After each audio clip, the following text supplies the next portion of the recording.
अस्सलामुअलैकुम दोस्तों, मेरा नाम है मोइन खोकर और आप देख रहे हैं addition to knowledge YouTube channel. दोस्तों, मेरा नहीं ख्याल कि आप में से कोई भी ऐसा शख्स होगा जो इंडिया के इन दो राजाओं के बारे में ना जानता हो। दोस्तों, कहने को तो ये दोनों लोग इंडिया की आन बान शान हैं, लेकिन आज की इस वीडियो में मैं आपको चंद ऐसे हकाइक बताऊंगा जिनको सुनने के बाद आप खुद फैसला कर लीजिएगा कि कौन है इंडिया का असली किंग। और दोस्तों, आज की इस वीडियो में मैं आपको ये भी बताऊंगा कि अगर सर रतन टाटा अपनी सारी दौलत अपने हाथ में कर लें तो इंडिया में क्या क्या तब्दीलियां आ सकती हैं और आखिरकार सर रतन टाटा ऐसा क्यों नहीं कर रहे। दोस्तों, आज की ये वीडियो बहुत ही दिलचस्प और इन्फॉर्मेटिव होने वाली है, सो इस वीडियो को आखिर तक लाजमी देखिएगा। दोस्तों, सबसे पहले बात कर लेते हैं इंडिया के सबसे फेवरेट पर्सन की, जिनका नाम सर रतन टाटा है। दोस्तों, आज हम देखते हैं कि टाटा ग्रुप ऑफ कंपनीज पूरी दुनिया में अपना लोहा मनवा चुका है, लेकिन दोस्तों दर हकीकत सारी सक्सेस का क्रेडिट सर रतन टाटा को जाता ही नहीं। अब आप ये सुनकर हैरान हो गए होंगे, लेकिन जरा रुकिए और सारी कहानी ध्यान से सुनिए। दोस्तों, याद रहे कि हम एक ऐसी टेक्सटाइल कंपनी की बात करने जा रहे हैं जिसकी वैल्यूएशन अब 21,000 से बढ़कर 5 लाख करोड़ तक हो चुकी है। लेकिन ये सब कैसे हुआ, आइए जानते हैं इस इन्फॉर्मेटिव वीडियो के अंदर। दोस्तों, इस कहानी की शुरुआत होती है ईयर 1839 में महज 21,000 रुपए से शुरू होने वाले टेक्सटाइल ट्रेडिंग के कारोबार से,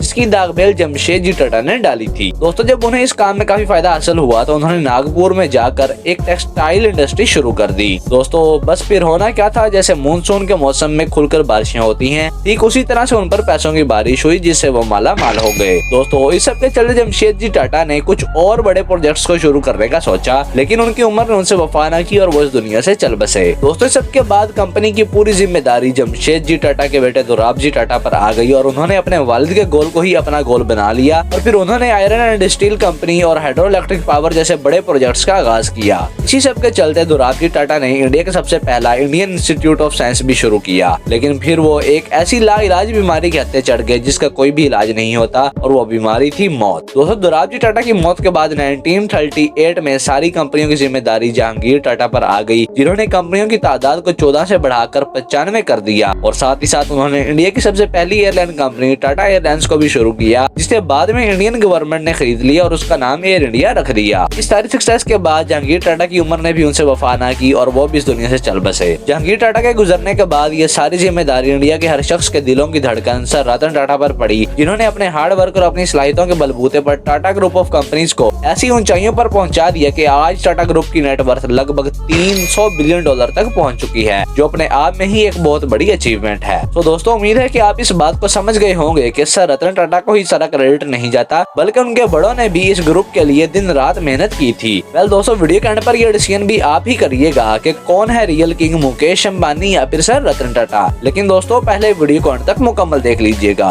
हो सकता है कि इस वीडियो को मुकम्मल देखने के बाद आपका डिसीजन चेंज हो जाए। दोस्तों, बढ़ते हैं इस वीडियो में डिस्कस होने वाले दूसरे किंग की जानिब, जिसे दुनिया मुकेश अंबानी के नाम से जानती है। So let's begin. दोस्तों, ये बात है उस वक्त की जब धीरू भाई अंबानी ने भारी मात्रा में सिल्वर कॉइन्स को पिघलाकर बेचना शुरू कर दिया, जिससे उन्होंने काफी मोटा पैसा कमा लिया। इस सब घोटाले के बाद धीरू भाई अंबानी ने जैसे तैसे करके रिलायंस कमर्शियल कॉर्पोरेशन को शुरू किया, जिससे उनको काफी फायदा हासिल हुआ। जब धीरू भाई अंबानी ने इस धंधे में अपने पांव जमा लिए तो उन्होंने विमल नाम से कपड़ों के कारोबार को शुरू किया, लेकिन उनका ये प्रोडक्ट लोगों को ज्यादा लुभा न सका और उनका काम ना चल सका। लेकिन इस सब के बावजूद रिलायंस कंपनी का रेवेन्यू 2002 में 75,000 करोड़ हो गया था। फिर दोस्तों, होना क्या था, वक्त ने धीरू भाई अंबानी से मोहलत छीन ली और वो इस दुनिया से हमेशा के लिए चल बसे। इस सब के बाद रिलायंस ग्रुप ऑफ कंपनीज की सारी जिम्मेदारी उनके दोनों बेटों मुकेश अंबानी और अनिल अंबानी पर पड़ गई। लेकिन दोस्तों, ये बात जरूरी नहीं होती कि अगर आपके पास पैसे हों तो आप एक कामयाब बिजनेसमैन बन सकते हैं, बल्कि इसके लिए दिमाग और लक का अच्छा होना बहुत ही ज्यादा जरूरी है। अगर आप इस बात से मुत्तफिक नहीं है तो अनिल अंबानी का हाल ही देख लीजिए। लेकिन दोस्तों, जहां अनिल अंबानी आज के वक्त में दिवालिया हो चुके हैं, वहीं मुकेश अंबानी की नेटवर्थ आज लगभग 90 बिलियन डॉलर तक पहुंच चुकी है। 6 कंपनीज वर्सेस 100 प्लस कंपनीज। दोस्तों, जैसा कि आप सब लोग ये बात अच्छी तरह से जानते हैं कि मुकेश अंबानी सिर्फ 6 बड़ी कंपनियों में शेयर होल्ड करते हैं, लेकिन sir Ratan Tata 100 plus companies में शेयर होल्ड करते हैं। लेकिन दोस्तों, यहाँ पर सवाल पैदा होता है कि जहाँ मुकेश अंबानी के पास सिर्फ 6 कंपनियां हैं और उनकी नेटवर्थ सर रतन टाटा से कई गुना ज्यादा है, मगर सर रतन टाटा तो 100 से भी ज्यादा कंपनियों को ओन करते हैं, तो फिर भला उनकी नेटवर्थ मुकेश अंबानी के आसपास भी क्यों नहीं है। दोस्तों, आइए मैं आपको इसका जवाब देता हूँ। व्यूअर्स, बात कुछ यूँ है कि मुकेश अंबानी रिलायंस कंपनी में 48% के शेयर होल्डर है, जिसकी वजह से कंपनी जितना ज्यादा कमाती है, मुकेश भाई अंबानी की जेब भी उतनी ज्यादा गर्म होती है। लेकिन लेकिन सर रतन टाटा अपनी सारी कंपनीज में सिर्फ 1% के शेयर होल्ड करते हैं और उनकी कंपनीज का 66% शेयर उन्हीं की कंपनी की ट्रस्ट को जाता है। दोस्तों मैं आपको बताता चलूं कि अगर सर रतन टाटा सिर्फ अपनी एजुकेशन ट्रस्ट के शेयर्स भी अपने नाम कर लें तो इंडिया के तो क्या बल्कि पूरे एशिया के सबसे अमीर आदमी बन सकते हैं। लेकिन उन्होंने पैसों पर राज करने की बजाय लोगों के दिलों पर राज करने का सोचा। जहां सर रतन टाटा लगभग अपने सारे पैसे ही गरीबों और मोहताजों पर लुटा देते हैं, उसके मुकाबले में मुकेश अंबानी अपनी कमाई का सिर्फ 2% ही लोगों को देते हैं। इस सब के बाद अब आप ही बताइए कि कौन है असली किंग। दोस्तों इस वीडियो के आखिर में आप सबसे एक रिक्वेस्ट है कि चैनल पर जाकर बाकी की वीडियोस भी लाजमी देखिएगा। मैं अब तक अपने इस चैनल पर 200 के करीब वीडियोस को अपलोड कर चुका हूं, लेकिन मेरी कोई एक भी वीडियो वायरल नहीं हुई। मैं अपनी तरफ से मुकम्मल मेहनत कर रहा हूं, सो अब ये आपके ऊपर है कि आप मेरी वीडियोस को बाकी लोगों तक पहुंचाएं और मेरी वीडियोस को वायरल करवाएं। मिलते हैं अगली वीडियो में, तब तक के लिए अल्लाह हाफिज।